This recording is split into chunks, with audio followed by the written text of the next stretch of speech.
یوی دا غینه بسم الله شمار کړی دا والتامین بل امین ویل دا په پټ وای دیم دا پټو لستون شمار کړی دي او بل سبحانك اللهم قول لچبا پټ وای نو بهرحال مخک دلیل تنظم زکا کلم الناس على قدر عقولهم ارچا تبراغه د عقل اندازې خبرې کې زه چې اوس دې کې دلیل تزم او جرح تزم چې دا حدیث قوی دی او دا ضعیف دی او دا پدی دلیل او دا پدی دلیل دستاسو دماغ نه برداشت کوي د عوامو خو صرف ستاسو د پوهې دپاره مې دومره وی چې امین دعا ده او دعا باره کې قرآن کریم دا وایي چې پټی کوه نو پټ پکار دی او حدیث کې هم ثابت دی چې نبی علیہ السلام به پټ کول مونږ یې پټ کوو او کم حدیث کې چې په زوره ثابت دی مونږ ته انکار نه کوو خو د نبی علیہ السلام تعلیم هغه نبی علیہ الصلوۃ والسلام چاته ښودنه خلکو ته کړې ده چې په دې کې دغه لفظ لوستل کېږي خلکو ته نه هغه زده کړه څلورمه فریضه په مانځ کې داخل کې چې رکن ورته وایي رکوع ده رب ذوالجلال فرمایي ورکعوا مع الراکعین رکوع کوئ سره د رکوع کوونکو او پنځمه فریضه یعنی رکن چې داخل د مانځ کې دي هغه سجده ده رب ذوالجلال فرمایي ورکعوا واسجدوا رکوعګانې کوئ واسجدوا او سجدې کوئ نو خدای تعالی چې په یو کار باندې امر وکړي نو هغه فرض وي او بیا لا چې د هغې په نه کولو باندې سزا ذکر وي نو د امر د وجوب او فرضیت دپاره وي نو رکوع هم فرض ده او سجده هم فرض ده نو دا پنځه ارکان تاسو په مانځه کې داخل کې وپېژندل اووه شرطونه او پنځه رکنونه نو ټول څو فریضې شوې دولس فریضې تاسو ته ما مختصر عرض کړې د مانځه په داخل کې اووه شرطونه خارجي اتمه فریضه اغا تکبیر تحریما نهمه فریضه قیام لسمه فریضه تلاوت او قرآن لستل او یولسمه فریضه رکوع دولسمه فریضه سجده د دې سره چند سنن دي په رکوع کې چې هغه سنن هم یادول پکار دي یو د سننونه ویسن تکبیر الرکوع سړی چې قرآن او تلاوت خلاص کې قل هو شریفه نو بیا سړی رکوع ته نو په دې وخت کې وای الله اکبر دا الله اکبر ویل دا سنت هغه الله اکبر چې اول سر کې کوم راځي تکبیر تحریمه کې هغه فرض دی کا دې ونه کنه مونږ دې فاسدېږي او دا دلته چې کوم راځي نو دا سنت نو هر کله چې تا امام پر رکوع کې لاندې کړ ته چې راغلی امام رکوع ته کوزېده نو تا ته پکار دی چې دوه تکبیرته وکړي یو الله اکبر هغه د اول تکبیر شو یو دویم الله اکبر کی چې رکوع ته پیټیټ شي او کتا یو تکبیر وکړه نو دا یو تکبیر دی په هغه فرضو کې حسابېږي سنت در نه پاتې شو مونږ دې شوی دی خو سنت در نه پاتې شوي نو رکوع ته چې کوزېږي سړی دغه تکبیر الله اکبر ویل دا سنت ځکه حدیث مبارک کې راځي کان النبي صلی الله علیه وسلم یکبر عند کل خفض ورفع او نبی علیہ السلام چې هر ځل به کوزیده او جګیده به نو ده به تکبیر وي سوا الرفع من الرکوع سوا د هغې نه چې د رکوع نه به کله پورته کېده نو الله اکبر به یې نه وي نو په دې یو حدیث باندې سجدې ته چې ځي الله اکبر هم سنت شو سجدې نه چې پاسېږي الله اکبر هم سنت شو سجدې دویمې ته چې ځي نو الله اکبر هم سنت شو دویمې سجدې نه چې پاسېږي الله اکبر هم سنت شو نو دې حدیث لنډه خلاصه کړه راوي مبارک وایي چې نبی علیہ السلام په هر ټیټېدو پاسېدو کې الله اکبر ویل او نبی علیہ السلام چې کم کار کړي نو هغې ته سنت ویل کېږي نو دا سنت شو دا چېرته رسول الله نه دی ویلي چې دا تکبیر سنت دی او نه صحابي ویلي چې دا سنت دی خو دې ته فقهاو چوکاټونه جوړ کړل چې خدای تعالی په کم کار امر وکړي او په نه کولو سزا ذکر کړي نو دا فرض وي او نبی علیہ السلام چې په کم کار امر وکړي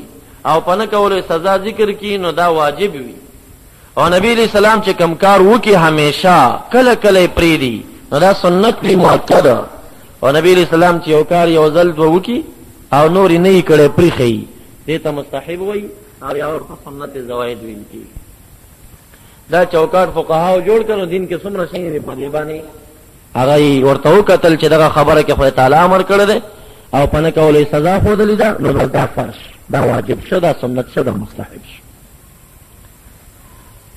بل سنت رکوع ته چې سړی ټیټ شي وایي سنت تسبیحه ثلاثا درې کرتې سبحان ربي العظیم ویل دا سنت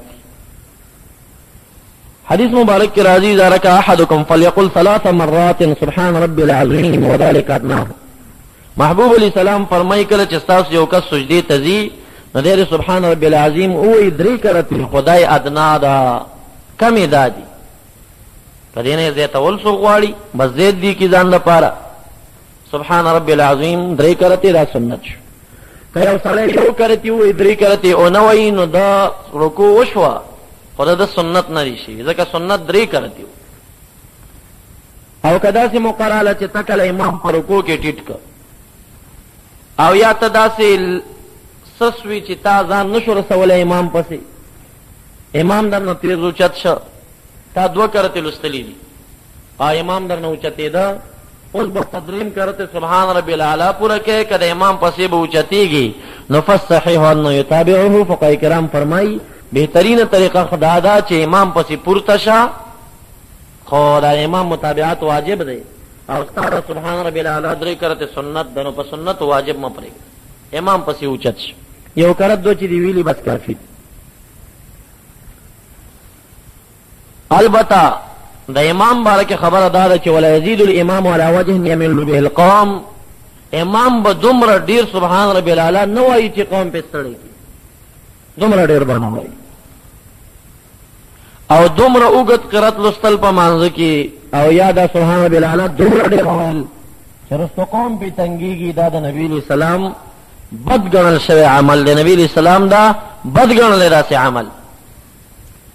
د بخاری پر روایت باندې یو صحابي مبارک هغه باندې تتل ته جمع ورکوله او یو ورځ جمع ورکړنو وګت سورته شروع کړه دی او سوره بقره شروع کړي ال عمران شروع کړه دی نو یو کس دی چې هغه او بخار کړه دی او راغی وځه جمع به وکم چودري دا ستړی شو سلام یې وګرځو مونږ ځان ته واپس لاړ.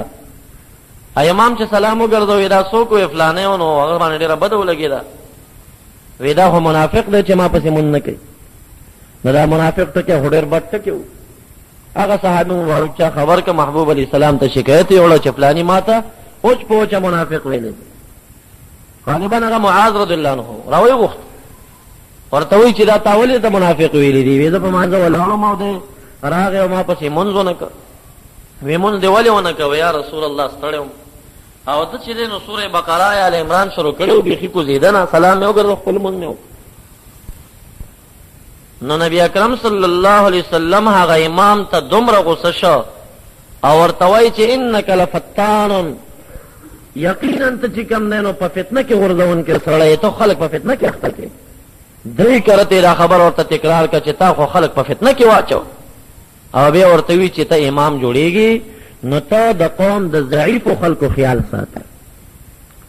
کم اوګده منځونه چې د نبی رسول الله راضي او کو سجدي په تهجدونو کې دي هغه په نوافلو کې دی وکړه هغه د سنت په ځای باندې پریخي بيخي کېنه او فرض تم خطر نو دومره یو کې چې نیمه ګنټه کې په دې عوامو ته دوکا ورکړي چې معلوم رخصله عبادت او خوارج په علامو کې راضي هم ده چې خوارج به داسې مونږ کوي. نبی علیہ السلام فرمایي تحتقرون صلاتکم بصلاتهم کله خوارج مونږ تاسو وکړه نو د خپل مونږ نه بشرم او حیا درشي د خپل اوګد مونږ بکې.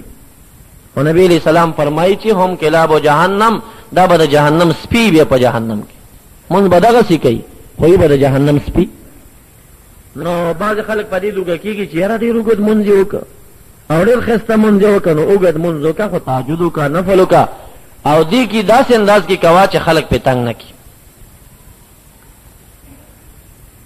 یو قول داسې راځي چې په رکوع سجده کې دا سبحان ربی الاعلی او سبحان ربی العظیم ویل دا واجب دي. نو لہذا منګ او تاسو ته اکثر روایتو کې خدا سنت راغلي دي نو منګ به دا سنت داسې پکله کوو لکه فرض دا به نه پرېږدو ځکه چې یو قول پکې د واجب راغی او د واجب په نه کولو سړی شدید ګناهګاریږي مونږ کې خلل راځي ډېر زیات نو د دې وجې نه دا به پکله باندې کوو دا به نه پرېږدو. بل سنت په رکوع کې اخذ رکبتیه بیدیه زنګنونه په لاسونو باندې نیول دا هم موږ تاسو کوو خو پیژنې نه چې دا څه شی دي. نو پر رکوع فرض ده او پر رکوع کې هغه تکبیر کول سنت دي او سبحان ربی الاعلی درې کرته ویل سنت دي او زنګون په لاس باندې نیول دا هم سنت دي. ورکی که یو سړی رکوع کې لاسونه زوړ نه نیسي نو فرض به وشي خو سنت ته پاتې دي مونږ کامل نه دي ناقص. بل سنت ورکې ویسن تفریج اصابعه، دا ګوتې زنګنونو کې نیولو کې پراخه ساتل پکار دی چې څومره دا ګوتې پراخولی شي او مغمره دا ګوتې پراخه کا او زنګون پې باندې کلک ونیس، دا ورکې بل سنت دی. حدیث مبارک کې راځي نبی اکرم صلی الله علیه وسلم حضرت انس رضی الله تعالی عنہ ته د مانځه طریقه ښیي، ورته وایي یا انس اذا رکعت فدع کفیک علی رکبتیک وفرج بین اصابعک وارفع یدیک عن جنبیک. ورته وایي اے انس رضی الله عنه کله چې د رکوع کوله نو دا ورغوي دي په زنګنونو کې دا وفرج بین اصابعک او دا ګوتې فراخه کا او ورفع یدیک عن جنبیک او دا لاسونه چې کم دي دا د دواړو تشو نه جدا کا، داسې طریقه باندې مه کوه، دا تېنه جدا کا. بل سنت ویسن نصب ساقیه، دا دواړه خپې دا داسې راښکلې شخې درول چې کم دی دا ورکې سنت دی. بعضې کسان داسې شته دي چې هغوی دا زنګنونه کړوپ نیسي. شیخ صاحب ته لږ راپاڅېږي چې خلک ستانه طریقه یاده کړي، تا دا زنګون دلته راشه دې اړخ ته دوی ته مخ که او رکوع که زنګون ته زور ورکه چې حتی کې د زنګونونو دا جوړونه د انسان پوره وغځېږي، پوره زور ورکه دا شان څومره چې دې ته ګوتې پراخه که دا ګوتې پراخه که دې طریقه باندې. او اوس دا لږ معمولي زنګونه کړوب که دا لږ نورم کړوب که. بعضې خلک داسې کوي، اکثر سپینګیري یا بعضې کسان چې نوي په مانځه راشي ای ته طریقه نه یاد نو دا مکرو دي. دواړه پونډۍ چې کوم دي دا به نیغې درې، دا بل سي کړوپی نه. د بعضې خلک یې کړوپي کړي، کړوپي نه ته به زور ورکې چې دا دواړه دا پونډۍ نیغې شي. بل سنت ورکې ویسن بسط ظهره، شا غوړول ورکې سنت دي. په رکوع کې شا غوړول سنت دي، شا به کړوپه نه نیسې ته شا وغوړوه دا شوه. او اوس یې معمولي لږ کړوپه که داسې طریقه باندې نه کول پکار. شا چې کوم دی شا غوړول ځکه ودرېږه ته، ځکه حدیث مبارک کې راځي نبی اکرم صلی الله علیه وسلم د مانځه متعلق راځي کان اذا رکع یسوي ظهره، نبی علیہ السلام چې رکوع کوله نو دا شا به یې داسې برابره کړه حتی لو صب علیه الماء استقر، که په هغې به چا اوبه توی کړي نو دا اوبه به پرې درېدې، دومره به هواره وه. بل روایت کې راځي چې انه کان اذا رکع لو کان قدح ماء على ظهره لما تحرك لاستواء ظهره.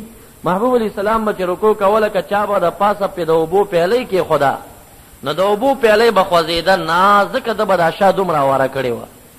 نو دا د نبي علیہ السلام طریقه وه. نو سنت داري چې غوړول د شا سنت.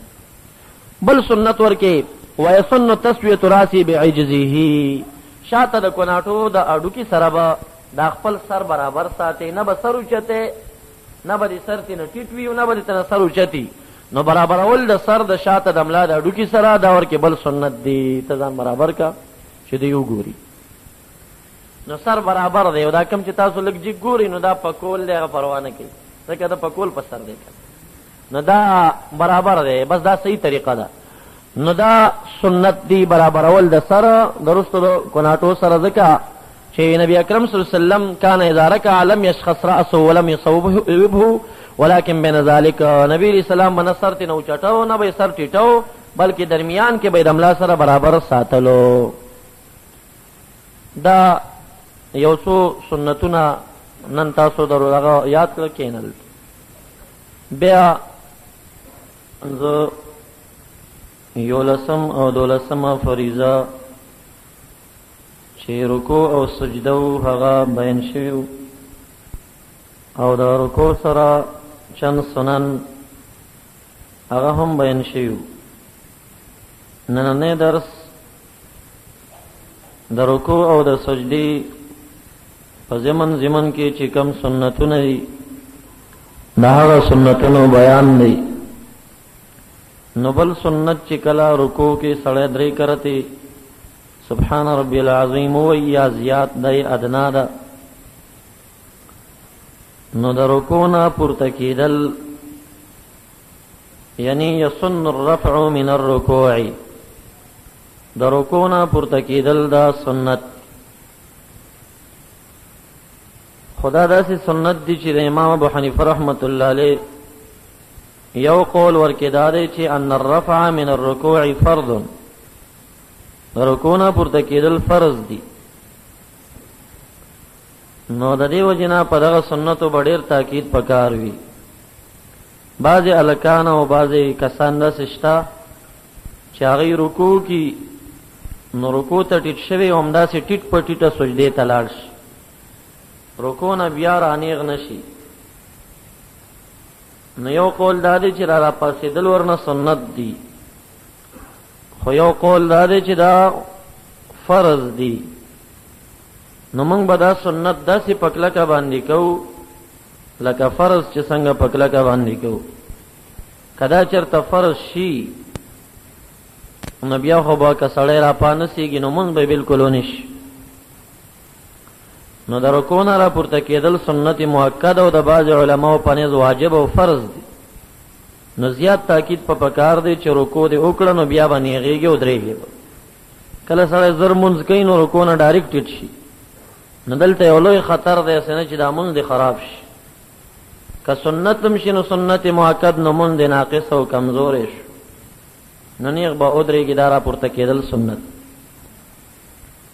او دا ودرېدل بیا کم انداز کې سنت دی. ویسن القیام بعده مطمئنا، بیا داسې په اطمینان باندې درېدل چې ستا دا هر اندام په خپل ځای باندې برابر شي. نو دا اطمینان سره ودرېدل دا ورکې بل سنت. یو سړی دی چې هغه رکوع کړه او د رکوع نه رانیغ شه او ډایرکټ بیرته کوش او داسې په اطمینان باندې ونه درېده، نو دنه یو سنت پاتې شو، مونځ کې کمزوري رااله. نو را پاسېدل خو سنت دی او د بعضو په قول فرض دی، خو بیا داسې نیغ ودرېدل چې د لاسونه دې په خپله ځوړن ښه برابر شي او سړی د املاخه نیغه ودرېږي، ښه په برابر انداز باندې درېدل، اطمینان ورکې کول، دا سنت. بل سنت په دغه موضوع کې سمع الله لمن حمیده ربنا ولك الحمد ویل. سمع الله لمن حمیده ربنا ولك الحمد ویل. اگر که یو قول د امام صاحب دا دی چې امام به سمع الله لمن حمیده فقط وی او مقتدی به ربنا ولك الحمد وی او ځان ته منځ کوونکی به دواړه وی سمع الله لمن حمیده ربنا ولك الحمد. او زمونږ د مذهب نه د یارانو قول امام یوسف رحمه الله او امام محمد رحمه الله چې د هغوی په قول باندې فتوا هم ده، راجح قول دا دی چې امام به هم دا دواړه وی، امام به هم دا دواړه وی او مقتدی به ربنا ولك الحمد وی. حدیث مبارک کې راځي د بخاری شریف اذا قال الامام سمع الله لمن حمده فقولوا ربنا ولك الحمد. امام چې سمع الله لمن حمده وی نو تاسو ربنا ولك الحمد وایي. نو امام صاحب وی دلته تقسیم راغی چې امام کله سمع الله لمن حمده وی نو تاسو ربنا ولك الحمد وایي. نو امام صاحب وی پته لګي چې مقتدی به سمع الله لمن حمده نه وی او امام به ربنا ولك الحمد نه وی، ځکه تقسیم یې وکړه او تقسیم د شرکت سره منافي. خو بهرحال بل یو حدیث شریف کې د نبی علیہ السلام نه دواړه جمعواري راغلی ده، سمع الله لمن حمده ربنا ولك الحمد. دا د یارانو رای هم ده، په دغې باندې فتوا هم ده. که سړی جمع ته وړاندې شوي نو دواړه ووایي نو بهترینه طریقه ده. او مقتدی به ربنا ولك الحمد فقط وایي نو هغه ته دا سنت شو. او چې ځان ته مونځ کوونکی نو بیا خو اتفاقا دواړه به وایي. دا ورکې ننني درس کې دریم سنت د رکوع نه راپورته کېدل سنت، بیا ودرېدلو کې اطمینان سنت دی چې ښه صحیح طریقه باندې ودرېږي، او بیا سمع الله لمن حمیده ربنا ولك الحمد ویل سنت دی. ځان ته مونځ کوونکي یا امام ته او مقتدی ته ربنا ولك الحمد ویل سنت دی. د دې نه بعد بیا سړی روانېږي سجدې ته. نو چې سجدې ته سړی ځي دغه کم تکبیر چې وی الله اکبر او سجدې ته پټیږي نو ویسن تکبیر السجود. د سجدې چې کم تکبیر دی نو دا سنت دی. ځکه پرون دا حدیث شریف تیر شوی چې کان النبي صلی الله علیه وسلم یکبر عند کل خفض ورفعنا، هر ټیټېدو جګېدو کې به نبی علیہ السلام تکبیر وی، نو دا د سوا د رکوع نه به چې جګېده نو هلته به یې نه وي، ځکه هلته سمع الله لمن حمیده ویل کېږي. او نبی علیہ السلام چې کوم کار کړی سنت وي، نو بیا د ولاړې نه چې سجدې ته ځي او تکبیر وایي الله اکبر، نو دا سنت. بل سنت ويسن وضع ركبتيه يعني على الارض ثم يديه ثم وجهه للسجود. بل سنت داری چې سړی کله سجدی ته ځي ناول بزنګنو نګدي او بیا به لاسونه ګدي او بیا به مخ دی او په مخ کې به هم دا سوچ کوي چې پوزه به په تندي مخ کې کوي.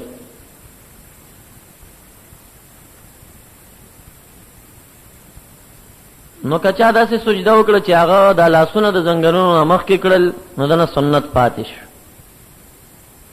نن سبا ډېر خلک داسې دي چې هغوی په یو مشتبه قول باندې لګیا دي، استدلالونه کوي او ځان دغه طریقې نه صحیح نه خبروي، او خلکو ته هم دا وایي چې تاسو په سجده کې چې دی نو زنګون مه مخ کې کوئ او لاسونه مخ کې کوئ. خلکو ته هغه شک اچوي ورکې. حدیث مبارک کې راځي ان النبي صلی الله علیه وسلم کانا اذا سجد وضع ركبتيه قبل يديه، نبی علیہ السلام چې کله سجده کوله نو زنګنونه به د لاسونو نه مخ کې کېښوده، و اذا نهض کله به چې راپورته کېده رفع يديه قبل ركبتيه، نو لاسونه به د زنګنونو نه مخ کې راوچتول. دا څومره صریح حدیث دی، دا صفا دی، صریح دی په دې مسله باندې. چون چې را په دې مسله کې کول نه پکار او د مسلمانانو دا خپل مون په مخ خرابوي چې ور یادولې نشي، نور شک کې ما چوي.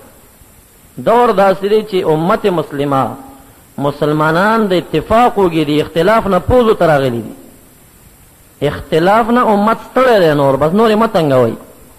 او یقینا زه دا وایم چې دا څومره عوام مسلمانان دي، دی به د قیامت په ورځ د علماو په ګریوانو کې لاسونه اچولي چې دې علماو د عوامو جنګول.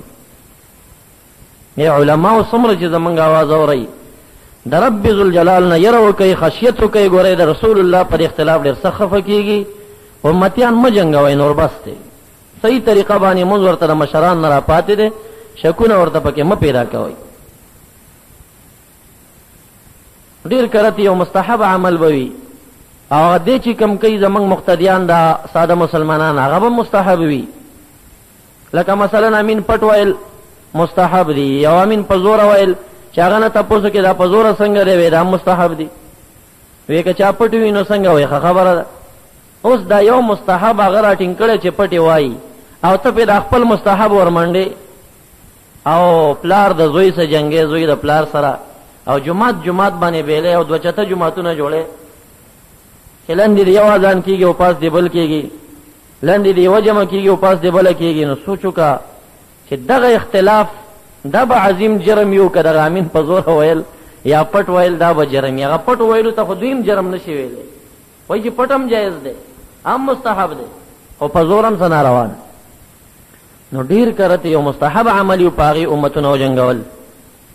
اورمړو ته لاړم یو جومات او داسې دا کمره ده په دې مینځ کې ورته دیوال وال شوی و. ما دا څه وجه ده؟ وایي بس دا سره اختلاف راغلی دی او بس مینځ کې جومات نیم کړی او یا ستاسو د نږدې علاقو جوماتونو حال تاسو لیدلی دی چې هغه یې لګیا دی بره یو جمع او لاندې بله جمع. نو دا دومره اختلاف چې امت کې جوړېږي، د دې تپوس به د چا نه د دغې مولا نه به دا کم مولا چې دا فتوی ورکوي او په دې طریقه یې خپل عوام مخته کړي. حکم چې پخوانی جومات دی د هغې به خدای تعالی منځونه قبول کړي. ځکه یې خو ورته وایي چې راشئ دا زوړ جومات دی په دې کې منځ کوئ، اوس چې دی تفرقه جوړوي ځان ته بیلی نو دی فسادي دی، اختلاف والا دی. بهرحال د دې هر څه به تپوس وشي. موږ مقصود اختلاف جوړول نه دي او په چارهدونه هم نه دي، خو مقصود مو دا دی چې حدیث مبارک کې راغلل چې نبی علیہ السلام ګوره امام ربانی رحمت الله علیه لنډه مسله کړې ده، اسانه مسله. وی چې سجدی ته کوزیږي کم اندام به مخکې کې او چې راپورته کېږي کم به مخکې کې، نه پوهېږي پته درته نه لګي چې کم مخکې کم رستو کم، ځکه زنګنونه هم دي، لاسونه هم دي، پوز هم ده، تندی هم دی. نو امام ربانی رحمت الله علیه صوفی دی کنه صوفیت داسې وړه خبره کوي پای کې ډېره غټه فایده پرته وي نو هغه مبارک فرمایي چې ته د خپل ځان ته وګوره ستا په وجود کې چې کم ځای ځمکې ته نږدې دی نو هغه په سجدې لګولو کې مخکې کړه او چې کله بیا د سجدې نه پورته کېږي نو ستا په اندامونو کې چې کم ځای د ځمکې نه ډېر لرې دی نو هغه اول مخکې کړه څومره اسانه خبره ده نو سړی چې ولاړې زنګنونه ځمکې ته نږدې دي اول دا مخکې کړه بیا لاسونه نږدې دي بیا دا ورپسې بیا مخ دی په مخ کې پوزه د تندي نه ځمکې ته نږدې ده دا مخکې کړه بیا تندی که او چې را پورته کېږي نو تندی له ټولو نه لرې دی که نه نو اول هغه را مخکې کړه بیا ورپسې پوزه راوچتېږي بیا لاسونه بیا زنګنه بهرحال نو نبی علیہ السلام داسې و چې کله به دغه پوزه او تندی او یا مخ او لاس هغه چې څوک لاس رستو کوي او تندی مخکې کوي نو کولی نه شي یا خاصې کېدی نه شي خو لانجه په دې کې ده چې آیا زنګون به مخکې کوي که لاس به مخکې کوي دې کې اختلاف دی نو حدیث شریف کې راغلل چې نبی علیہ السلام اذا سجده چې سجده به یې کوله وضع رکبتیه قبل یدیه نو زنګنونه به یې د لاسونو نه مخکې کېښودل و اذا نهض چې راپورته کېده به رفع یدیه قبل رکبتیه لاسونه به یې د زنګنونو نه مخکې راوچتول نو دغه طریقه د نبی اکرم صلی الله علیه وسلم د مانځه وه دا مختارول پکار دی نو سنت طریقه دا شو چې اول به زنګنونه شي بیا لاسونه بیا مخ او بل سنت پر راپورته کېدو کې اول به تندی او مخ شي او بیا به لاسونه شي بیا به زنګنونه شي نو ویسن عکسه للنهوض د پورته کېدو دپاره عکس د کوزېدو دا سنت دی چې په کوزېدو کې د کم مخکې کړي دي نو په راختو کې به هغه رستو کې دا تابانې سنت بل سنت ويسن تسبيحه ثلاثا درې کرته سبحان ربي الاعلى ويل په سجده کې دا سنت دی د ادنا دا څوک زیات وي ودی وي دا ته اختیار دی او بل سنت ويسن مجافات الرجل بطنه ويسن مجافات الرجل بطنه عن فخذيه ومرفقيه عن جنبيه وذراعيه عن الارض بل سنت نارینه سړي د پاره او نارینه رجل ته دا چې دی به دا خپله خېټه د دې ورنونو نه په سجده کې جدا ساتي سملي به داسې نه چې خېټه د زنګون سره وجنګېږي پتون سره دا به جدا ساتي د خپلو ورنونو سره او دارنګې مرفقیه عن جنبیه دا دواړه څنګلي دا به د دې اړخونو نه جدا ساتي دا به داسې جختۍ نه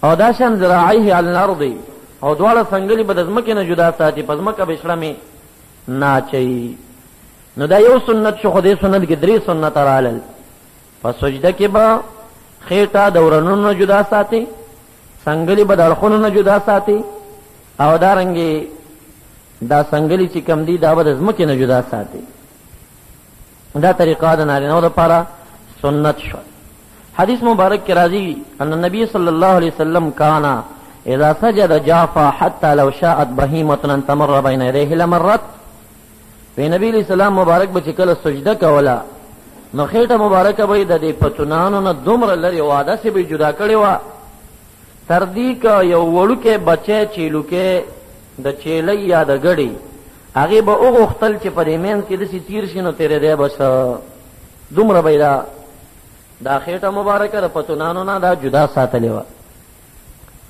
او دارنګې دا دواړه څنګلې به یې د خرګنو نه داسې جدا ساتلې وي چې کان النبي صلی الله علیه وسلم یجنح حتی یرا وضح ابطیه نبی علیہ السلام به دا څنګلې خرګنو نه دومره لرې کولی تر دې چې وضح په معنا د بیاض باندې دی چې د خرګونو سپینوالی به لیدل کېده تر خرګونو سپینوالی به لیدل کېده یعنې کله به یې څادر اچولی او قمیص بنو په هغه وخت کې نو د خرګونو سپینوالی به د نبي علیه الصلاة والسلام معلومېده دومره انداز کې به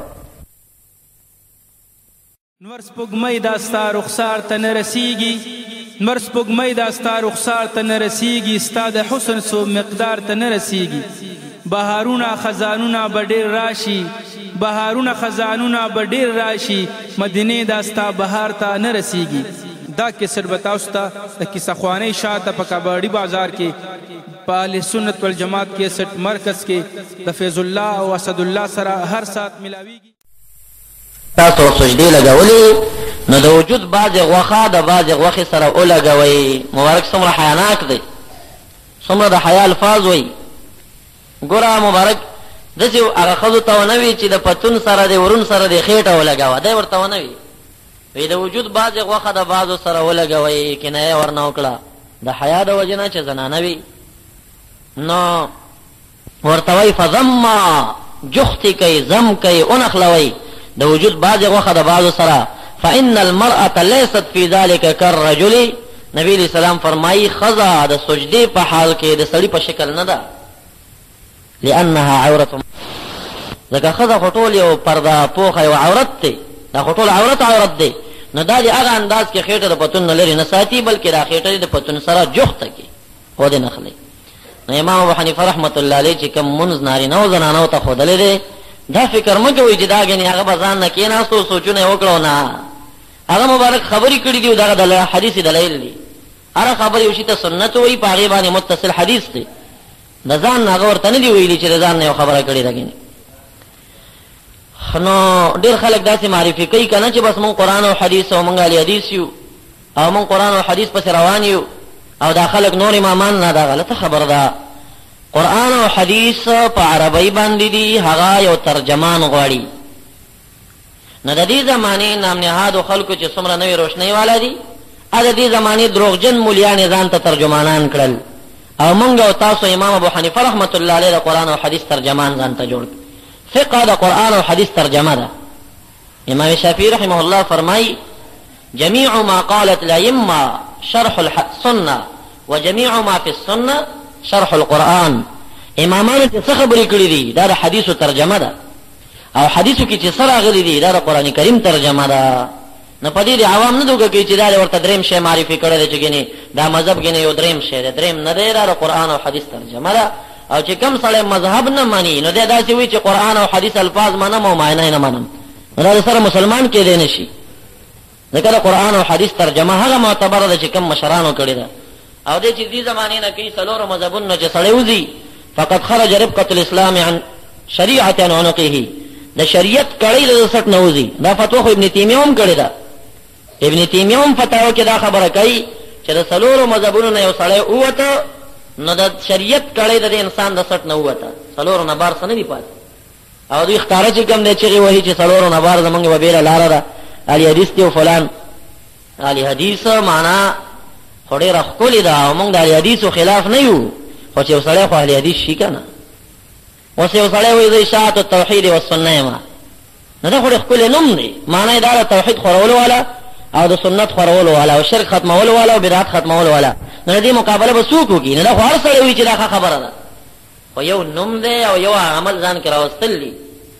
نو دا خو چې څوک ځان کې رښتیا داسې سړی شي خو زمونږ رور دی، خو چې خوله یې دا ده چې زه توحید خوروم او شرک ختموم او په منځ کې خلک د خپلې سوچا مسلماني او اسلامي عقیدې نه واړول، اختلاف یې جوړ کړل، نو بیا دې دروغجن دی که نه. مونږ د اهل حدیثو خلاف نه یو، مونږ د وهابیانو خلاف یو. اوس وهابي را پورته کېږي وایي زه اهل حدیث یم، نو دا نوم خو یې خوب په ځان کېښوده. اهل حدیث خو امام بخاري و امام ترمذي و، اهل حدیث هم دي خو امام بخاري و امام ترمذي ده امام شافعي رحمت الله علیه مذهبي ده، مقلد ده. ته څنګه اهل حدیث چې په امامانو رد کې او بیا خلکو ته وایي چې بخاري مل حدیثو ترمذي مل حدیثو ښه چې اهل حدیثو. نو ترمذي په اول جلد کې دا خبره کړې ده چې الفقهاء هم اعلم بمعاني الحديث. فقها د مذهبونو چې کوم دي د حدیثو په ترجمه د دینه پوی خلک نور نشته دی، او چې په ترجمه ښه پوهېږي نو هغه فقها د مذهبونو دي. ته خو پیرودونه کې په دې الفاظو باندې وایي چې دا خو د پخوا نه وو او دا نوی را پیدا شوې په څلورمه صدۍ کې را پیدا شو او په څلورمه صدۍ کې څه بدعتونه خواره کړل او په خلکو کې. او د منافقت دپاره یقینا چې دا منافقان دي، د منافقت دپاره بیا خلکو ته وایي چې نه امامان خو ډېر ښه خلک وو او امامان اهل حدیثو. داسې وایي که نه وایي؟ امامان اهل حدیثو داسې وایي که نه چې امامان اهل حدیثو. او د هغې نه لږ وړاندې دا خبره کوي چې امامانو په څلورمه صدۍ کې بدعتونه را پیدا کړه، نو بیا خو اهل حدیث بدعتیان دي نه. چې یو ځل د امامان اهل حدیث کړه او خپله وایي چې هغې په څلورمه صدۍ کې څه د بدعت خبرې په خلکو کې خورې کړې، نو بیا خو ستا په نسبت باندې بدعتیان شو، نو اهل حدیث څنګه شو؟ او که اهل حدیث به یي نو ستا په خوله باندې بدعتیان وګرځېده که نه، بې صفت څنګه کې؟ بهرحال مقصد مې دا دی چې نوم خو ډېر ښکلی دی چې اهل حدیث یم او فلان یم، خو موږ وایو چې دا اهل حدیث نه دي، دا اهل حدث دي. اهل حدث څه معنا؟ بې اودسه. او بې اودسه خو ځکه دي چې خوب وکړي راپاڅېږي په مانځه ودرېږي، نو بې اودسه منځونه کوي لګیا دي که نه؟ نو دا اهل حدث دي او دا وهابیان دي، دا خوارج دي. موږ د دې خلکو مخالف یو. امام بخاري مخالفت مونږ کله کړی دی، امام ترمذي او هغه ټول د مذهبونو خاوندانو، هغه خپله د یو چا مقلدینو مذهبیانو، ټول د مذهب نه بار خلک نه، فقط د امام مسلم رحمت الله علیه په حق علما دا لیکي چې د مجتهد او د اجتهاد دعوی کړی و. او امام بخاري لږ دور د پاره د اجتهاد دعوا وکړه چې زه مجتهد یم او زه قرآن او حدیث نه خپله فیصلې رایستی شم. نو د بخارا علما راغونډ شو، ورته وایي چې یو ماشوم دی، ماشوم او دو ماشومان دی او د یوې چیلۍ شودی ورودل، نو دا رضاعي ورونه کېږي که نه کېږي؟ مزد فکر انسان دی خطا کېږي، نو مزد فتوا ورکړه چې دا خو رضاعي ورونه دي، دې په خپلو کې نکاح نه کېږي. یو دم د بخارا علما پسې راپورته شول، وایي ستا د دې دومره علم و نوم ته وګوره او دا ستا فتوا ده. نو فقاهت جدا شی دی، په حدیثو کې مشهور ملا و، خو فقه کې چې کوم دی ګورې دا د امام ابو حنیفه رحمت الله علیه اولادي دي، دا د هغه بچیان دي، بیا هغه ته نشي رسېدی. نو بیا داسې فتوا ورکړه، علمای مخالف شول. بیا رد مو په امام بخاري مقصد نه دی، لوی سړی دی، کتاب ته چې دا عزت میلاو شوی د مدینې منورې احترام کړی دی، او خلکو ته وایي چې امام بخاري اهل حدیثو. امام بخاري معنا څه؟ د حدیثو والا، د حدیثو حافظ. اهل حدیث معنا څه؟ د حدیثو حافظ او د حدیثو کې ماهرین. اهل حدیث دا ترجمه ده. اهل حدیث خو داسې یوه ډله نه وه چې یوه ګروه یو میشن او یو چا راپورته کړي خلک او مسلمانان یې تفرقه کول. څومره فقها چې دي او څومره محدثین چې کوم دي، هغوی ته اهل حدیث په دې معنا باندې وایي چې هغوی په حدیثو ماهر وو. اوس یو سړی راپورته کېږي زه اهل حدیث یم او هغوی په منځ کې مردارې عقیدې والا، نو دا د هغه مخالف دی. او چې ته وایې زه امام بخاري پسې ځم، نو امام بخاري په 2م جلد کې باب لګولی دی چې باب الاخذ بالیدین، باب د بیان دی کې چې ستړي مشي په دواړو لاسونو باندې پکار ده، دې ته مستحب ویلي دي. نو بیا خو ته دواړو لاسونو ستړي مشي ته بدعت وایي او وایي چې په یو لاس پکار ده، او وایي بخاري پسې لاړ شه، نو تا خو بخاري ته بدعتي وي، ځکه بخاري خو او دا شان چې کوم دی نو ته وایي چې برکت د مړو بلکل شته نه دی، او د مړو لا برکات د کومه شو چې مړ شو ختم شه. او امام بخاري په 2م جلد کې باب لګوي، باب برکت ومیتا، غازی چې ژوندی په مال او اولاد کې برکتونه دي، ومیتن غازی چې شهید شي او مړ شي هم په اولاد او په مال کې برکتونه پاتې کېږي. خو د مړي برکت مني او ته برکت ته شرک وایې، نو ستا په فتوا خو امام بخاري مشرک شوی دی. بیا هسې په خوله باندې اهل حدیث و فلانو. بهرحال مقصد مې دا دی چې دا مسلمانانو کې تفرقې پیدا کوي، او هغه صحیح مونځ چې یاد کړی دی نو پرې ګډوډول غواړي. نو بل سنت زنانو مبارک او دوی دا وایي چې د زنانو د نارینهو منځ کې فرق نشته دی. دغه فرق دی چې نبی علیہ السلام بیان کړی، فإن المرأة ليست في ذلك كالرجل، وایي سجدي بارکه ښځه د سړي په شان نه ده، نبی علیہ السلام فرمایي، او ښځه به بعضې غوښه د بعضې سره مخلوي، پتون سره به ښه جوخته راشان، ځکه دا مستوره عورت دی. بل سنت چې کوم دی جلسه دا بین السجدتین، یعنی هغه سجده دې وکړه چې راپورته کېږي الله اکبر وایي، دا هم سنت. او بیا دواړو سجدو په منځ کې کېناستل، دا هم سنت دی. بل سنت ویسن وضع الیدین علی الفخذین، د دواړو سجدو په درمیان کې لاسونه په پتونانو کې خودل، دا هم سنت. خو دې سنت کې باید ستاسو خیال وي چې دې سنت کې ګوتې قبلې ته مخامخ کول هم سنت دي. نو ډېر خلک چې تحیاتو کې کینی، نو که تاسو فکر کړی تحیاتو کې داسې کېناستل پکار دی، ډېر داسې کینی، نو چې داسې واز کېناستې نو ستا دلته خو په منځ کې یو لږ فاصله راله، خو چې دا حرم شریف ته رسېږي دا فاصله، نو دا یو به شمال ته تللی او دا بل به جنوب ته تللی، دا خو بیا قبلې نه ګرځي که نه، دا قبلې ته مخامخ کول په دې طریقه. بیا دا ګوتې دي، ډېر خلک داسې کوي، ما ته وګورئ تاسو ډېر خلک په مانځه کې داسې کوي. نو ګوره دا ګوتې قبلې ته مخامخ کول سنتو، او دا ګوتې چې کوم دی د دواړو پتونانو د منځ ته برابرې کې، قبلې ته خو نه شو، دا ځمکې ته. ډېر ځوانان داسې کوي، نو هغه هم دا ګوتې چې د ځمکې ته مخامخ دي دا قبلې ته نه دي، چې کومې صحیح دي نو هغوی بیا دا څلور ګوتې صحیح کړي، خدای چې خو دا غټه ګوته یې داسې ایښي، نو غټه ګوته به هم قبلې ته مخامخ کړې که نه، نو ستا دا غټه ګوته خو دلته رالښکته، نو دا په دې طریقه باندې نه به ډېر ازادی، نه به ډېرې جوختې، دا غټه ګوته په دې طریقه چې دا هم قبله ته برابر شي، نو دا سنت دی. په زنګونونو باندې لاسونه کې خودل سنت، او دا ګوتې قبله ته مخامخ کول دا هم سنت شو. او دا شان بل سنت ورکی ويسن افتراش رجله اليسرى ونصب اليمنى. د منځ داخل کې پنځه فریضې او د هغې سره په ضمن کې متعدد سنن او سنتونه بیان شوي او 3 واجبات هغه هم بیان شوي دي چې فاتحه شریفه په منځ کې ویل واجب دی، او دا الحمدلله پسې سورت ضم کول او یوځای کول دا هم واجب دی. خپل سورت فرض دی قرأت، خو د دې قرأت ضم کول د الحمدلله شریفه پسې دا واجب دی. یعنی فرق دا دی چې یو سړی نه قرأت پاتې شي، څلور رکعاتي منځ کې د په آخري 3 رکعات کې بیا قرأت وکړه، نو د خو فرض راټینګ کا قرأت یې ووایي، خدانه هغه دا ضم نه کړه د فاتحه شریفه پسې، دا ته یو ځای نه شه جدا شته، نو دا بیل واجب دی. او تعین د اولو 2 رکعاتونو د پاره د قرأت دا هم واجب دی. که اولو 2 رکعاتونو کې د قرأت ونه کړه او رستو 2 کې دی وکړه نو سجده سهو دی وکړه، مونږ دی وشو.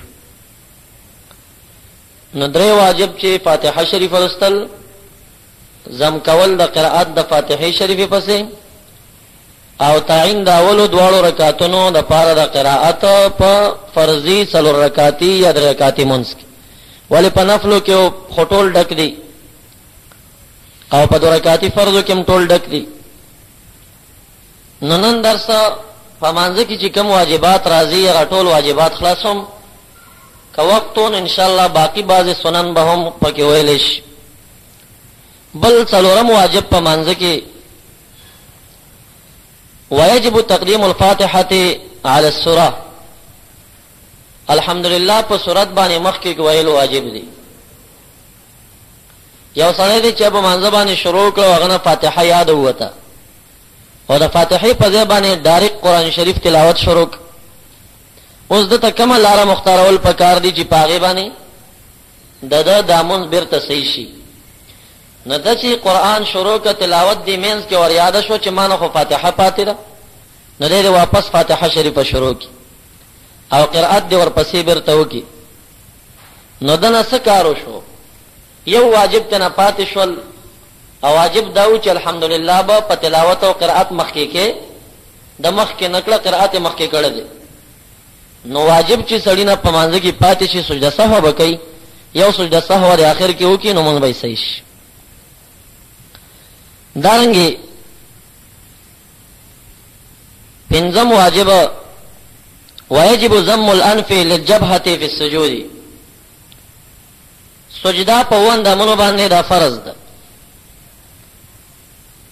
2 قدمونه او 2 زنګنونه، 2 لاسونه، یو تنده، او سجدا په پوزه باندې چې تنده ور سره یو ځکه نو دا واجب ده. یعنی پوزا د تندی سره یو ځای پزمکه لګول دا واجب دی. نو ډېر خلک دي چې هغه تندې ولګي دا پوزې د ځمکې نه جګنی ولي، نو دا واجب پاتې شوی دی په مانځ کې. نو یو ځای کول د پوزې د تندی سره په لګولو د ځمکې کې دا واجب دی. که یو سړی داسې چې هغه پوزه ولګوله تندې ونه لګاو نو دا فرض پاتې شوی دی، نو دغه سړی بیا مونځ نه کیږي. یو خو ضرورتي تندی باندې دانه دا لګول کیږي نه جدا مسله، او که یو سړی تندې ولګاو پوزه اون لګول نو دا واجب پاتې شوی دی، او دواړه لګول پوزه او تندې دواړه دا بهترینه طریقه ده. نو یو ځای کول د پوزې د تندی سره په سجده کې دا پنځم واجب. ولا تجوز الصلاة بالاقتصار الانف في السجود. فقول صاحب باندې کایواز پوزه چا ولګول نو مونږ نه صحیح کیږي، ځکه دنه تندې پاتې شوی او تندې فرض لګول. شپږم واجب واجب الاطمینان فی الارکان، مانځه کې چې څومره رکنونه دي په دې کې اطمینان او درنګ کول دا واجب دي. رکوع کې درنګ کول، په دمه باندې کول دا واجب دي. په سجده کې درنګ کول، د مانځه په هر رکن کې پورا درنګ کول او وخت راول دا واجب دي. د چرګانو د ټونګو غونډې چې بعضې کسان ټونګې وهي، رکوع ته کوز شي، بیا لاس ویلې او نیغ او هغې نه ښکته سجدې ته لاړ شو، بیا رانیغ شي. د دغه خلکو نه واجبات پاتې شوي. یو شخص داسې مونځ په مسجد نبوي کې کو، نبی اکرم صلی الله علیه وسلم ورته وی فلان قم فصلی فانک لم تصلی، پاسه مونځ دې بیا وکړه، تا مونځ نه دی کړی. خو په آخر کې ورته وی تا خو د چرګ غونې ټونګې وه. نو ډېر خلک داسې کوي چې هغه د اطمینان درنګ کول په ارکانو کې نه کوي، او دا لوی قصور دی په مانځه کې. او دا داسې واجب دي چې زمونږ د مذهب نه امام یوسف رحمت الله علیه دې ته فرض ویلي دي، او امام شافعي رحمت الله علیه هم د دې د فرضیت قائل دی، او بعض علما ورته سنت ویلي دي، خو ترجیح دې ته ده چې دا واجب دي. نو په هر رکن کې درنګ کول، په دمه باندې کول دا واجب. دا شپږم واجب. اوم واجب واجب القعود الاول، اوله قاعده دغه ناسته چې کومه ده دا په مانځه کې واجب ده. ته په خپله وي څلور رکعتي یا درې رکعتي مونځ کې اوله قاعده باندې درنه یاد ووته او ډایرکټ پاسېږي. اوس ته ګوره چې ستا د خپو د زنګونانو دا کنجونه خپې کولاوي شوي دي که نه، یا داسې سوچ وکړه چې ته ودرېدو ته نږدې که کېناستو ته نږدې. که ته دومره رانیغ شوی وي چې کېناستو ته د ودرېدو نه قریب او لنډ وي، نو بېرته کېنه، تا باندې هېڅ ټیم نشته دی، تشهد دې ووایه بیا اوچت شي. او که ته دومره رانیغ شوی وي چې ته ودرېدو ته نږدې وي د کېناستو نه، نو بیا به نه کوزېږې، بیا ډایرکټ پاسېږه، دریم رکعت وکړه، څلورم رکعت وکړه، په آخره کې سجده سهو وکړه، ځکه تا نه واجب پاتې شوي دي. په مانځه کې دا واجبات په کلکه یادوئ. خو د هغې وجه دا ده چې فرض در نه پاتې شي نو په سجده سهو نه راټینګېږي. سنت چې در نه پاتې شي نو مونځ دی کوتا دی کم دی، بې که د سر نه کې خبره ده. واجب چې در نه پاتې شي نو د هغې لاره اسانه شریعت کې دا ده چې ته به سجده سهو وکړې. نو چې تا ته خو واجبات یاد وي که نه، چې واجبات در ته یاد وي نو تا ته به پته ولګي. نو سجده سهو چې راځي درې شیونه دي. یو د هغې نه چې واجب چا نه په مانځه کې پاتې شي. دویم د هغې نه دا چې واجب دوه کرتې سړی وکړي، تکرار یې کړي. او دریم د هغې نه تاخیر د فرضو، فرض در نه رستو شو د خپل ځای نه، لکه قرائت په اول رکعت کې اتا نه رستو شو، دریم ته لاړو، نو یو طرف ته په قرائت در نه رستو شو، بل طرف ته واجب در نه پاتې شو چې اول رکعتونو کې قرائت کول پکار دا واجب. نو سجده سهو باندې د هغې اصلاح کېدی شي. نو بل واجب چې دا شپږم واجب دی. اوم واجب یجب القعود الاول، اوله قاعده دغه ناسته چې کومه ده دا واجب. اتم واجب واجب قراءة التشهد فيه، په اوله ناسته کې چې دا تحیات لوستل کېږي تر عبده ورسوله پورې دا واجب. که دا درنه پاتې شوه نو هم سجده سهو وکړي، که دا ناسته درنه پاتې شوه هم سجده سهو وکړي.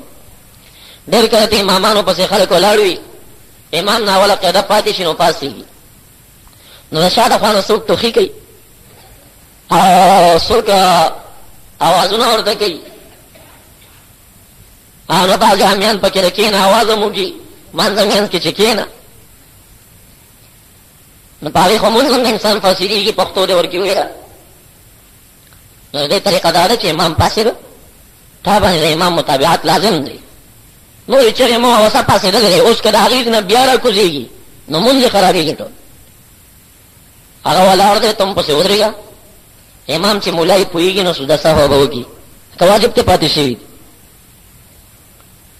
نو دا اتم واجب چې دی دا الحمدلله دا التحیات لوستل تر عبده ورسوله پورې. السلام علینا وعلی عباد الله الصالحین اشهد ان لا اله الا الله اشهد ان محمدا عبده ورسوله. تر دې موضوع پورې دا واجب دي دا لوستل.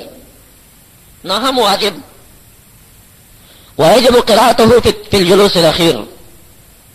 دا دویمه کومه قاعده چې په 3 رکعات کې یا په 4 رکعات کې، نو دا دویمه قاعده کې دا ناسته فرض ده، او په دویمه قاعده کې دا تحیات لوستل واجب ده. یعنی تحیات لله لوستل په دواړو قاعدو کې واجب دي، خو دا ناسته اوله قاعده کې واجب ده او په دویمه کې فرض ده. که دویمه قاعده درنه پاتې شو نو مونږ خرابېږي. مثلا داسې وشو چې 4 رکعاته مونږ کې کنه اوله قاعده پاتې شو او پاسېدو ته نږدې ودرېږي، نو لاره یې څه ده؟ 2 رکعاته نور ورپسې وکړه، سجده سهو وکړه، مونږ صحیح شي. او که په 4 رکعاتې مونږ کې 2 رکعاتې کې دا دویمه قاعده درنه پاتې شو، یا په 2 رکعاتې مونږ کې دغه وروستۍ قاعده هم د اخره قاعده ده، بیا دا فرض ده. د اخري قاعده درنه پاتې شوه چې په 3 رکعاتې او 4 رکعاتې کې وروستۍ قاعده جوړېږي، او په 2 رکعاتې کې هم دا یوه قاعده ده، هم دا فرض ده. دا درنه پاتې شوه، په 3 رکعاتو کې 4م ته پورته شوې، 4م کې 5م ته پورته شوې، په 2 رکعاتې کې 3م ته پورته شوې، خیال دې نه و، پاسېدې. اوس یې لاره څه شی ده؟ نو اوس یې لاره دا ده چې رکوع دې لا نه وه کړې، لا رکوع ته نه یې ټیټ شوې، په ولاړه در یاده شوه چې ما خو 4مه قاعده یا 3 رکعاتې کې یا 3م رکعات کې یا په 2 رکعاتې کې اخره قاعده پرېښیه، نو چې رکوع ته لا نه وې رسېدلی نو راکوز به شي، بېرته به کښېنې، نو تشهد به شروع کړي. نو څه تانه وشو؟ تاخیر په فرض کې قاعده د سجدې دویمې پسې متصل کول پکار و، تانه رسته شوه. او بل درنه څه وشو؟ تاخیر په واجبو کې وشو. نو تاخیر چې په فرضو کې راشي نو په هغې باندې سجده سهو لازمېږي، نو اخر کې په سجده سهو کې مونږ به صحیح شي. او که تا چېرته په 5م رکعت کې ورپسې بېرته رکوع دې هم پسې وکړه، نو ستا ورته بیا 2 رکعتې پسې دي، بیا 2 رکعاته نور ملګري کړي، دا مونږ خو د فرض د باطل شو، بس دا فرض ختم شو، ځکه هلته فرض نه پاتې شوي. او که بیا د 2 رکعاته نور ورپسې ضم کړل او اخر کې سجده سهو وکړه، نو دا 6 رکعاته به په نفلو کې حساب شي. نو نفلو کې خو بیا هغې کې هره قاعده فریضه راځي، خو لکه فرض تا باطلېږي. دغه وخت کې فرض تا نه پاتې کېږي که 5م رکعت کې رکوع درنه چېرته وشوه، او که رکوع نه مخکې راکوز شوې نو سجده سهو باندې بېرته اصلاح کېدی شي. نو بل واجب چې دا 9م واجب دی، په وروستۍ قاعده کې تشهد او تحیات لله لوستل دا واجب دي، خو دغه ناسته چې دا نو دا فرض ده. نو ګویا کې دا ستاسو 14م فرض شو. 14مه فریضه دا ده چې وروستۍ قاعده ده، 14مه فریضه شو او سجده کې داخل. نو 10م واجب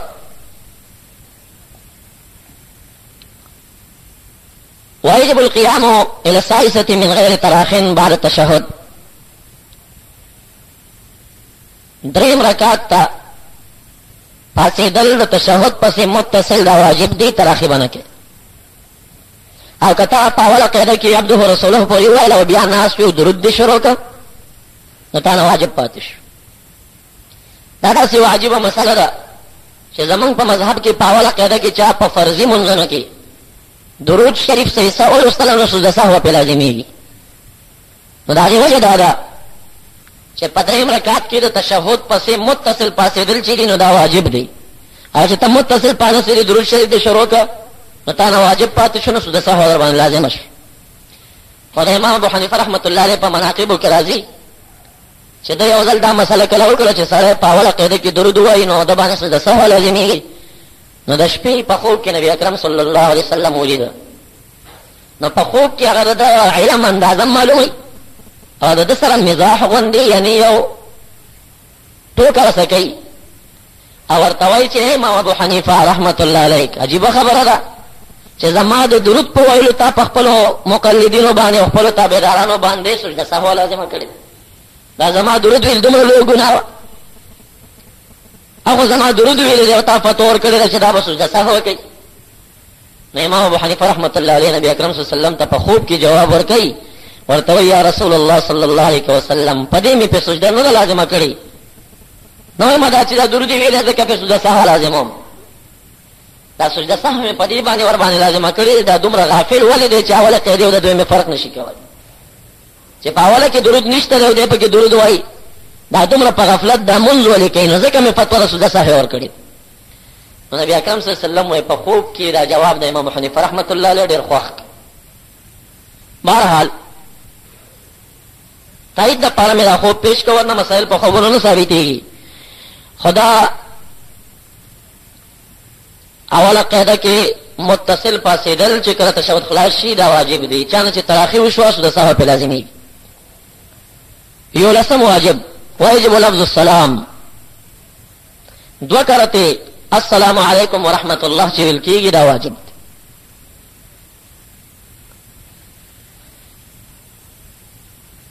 او دولسم سنت واجب قراءت قنوت الوتر وتر نور زم دې مازه په شام خو په وترو کې چې کم په اخري رکعات کې دعای قنوت لوستل کېږي نو دا واجب دی کدا الفاظي کړه دې سوا نور الفاظ چا تیاری نور مویلش بعض روایتو کې نور الفاظ هم ذکر دي او دا چې موږ تاسو کوم وایو دا روایت د عبد الله ابن مسعود رضی الله عنه دی کوم چې مصنف ابن ابي شيبه ذکر کړل حدیثو کتاب دی امام بخاری استاد لیکل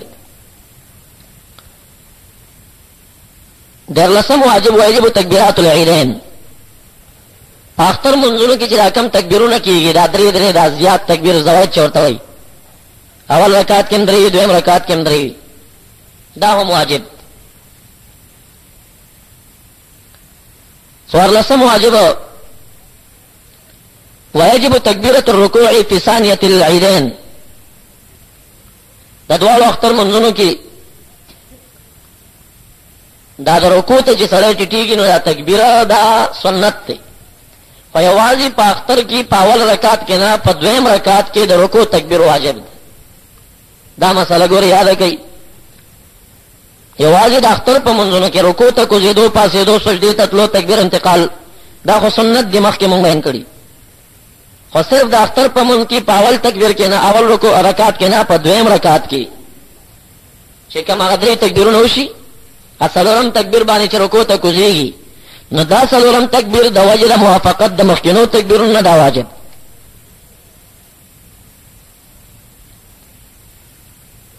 او پنځلسم واجب جهر الإمام بقراءة ركعتي الفجر وقراءة وللعشاءين المغرب والعشاء ولو قضاء د سبعی په دوه رکعتونو کې او د ماښام په اولو دوو کې او د ماخوستن په اولو دوو کې امام ته قرأت په زور لوستل واجب دي نو چې په زور لوستل واجب دي دی پټ شروع شو نو اوس به پټ ته ګوري که دومره پټ ولوسته چې مونځ پې ادا کېږي لکه درې ایته لنډي یو ایت اوږد نو د باندې سجده سهو لازم شوه ځکه واجب دا و چې دی په زور لولي او په دغه نورو منځونو کې واجب الاصرار فی الظهر والعصر د ماسپښین او د مازدیګر په منځونو کې پټ لوستل دا واجب دي که چا په دې ماسپښین مازدیګر کې جهر شروع کړو په زوره په دومره انداز جهر یې وکړه چې په هغې باندې مونځ صحیح کېده لکه درې ایته لنډي یو ایت اوږد نو بیا هم سجده سهو پې لازمېږي نو خلاصه دا چې پنځلسم واجب د ماښام او د ماخوستن اول دوه رکعتونو کې او د سبعي په رکعتونو کې جهر دا واجب دی په امام باندې او د ماسپښین او د مازدیګر په پټ کول واجب دي که دا پټ چا په زور ورکړه هغه اندازه چې مونځ پرې واقعېږي سجده سهو لازمه که دا په زوره یې پټ وکړل نو هم سجده سهو پرې لازمه خو د امام پورې تعلق لري مقتدیانو دا عام خلک چې ځان ته مونځ کوي خو ټول پټ دي اگر که سړی ځان ته په منځ باندې ولاړ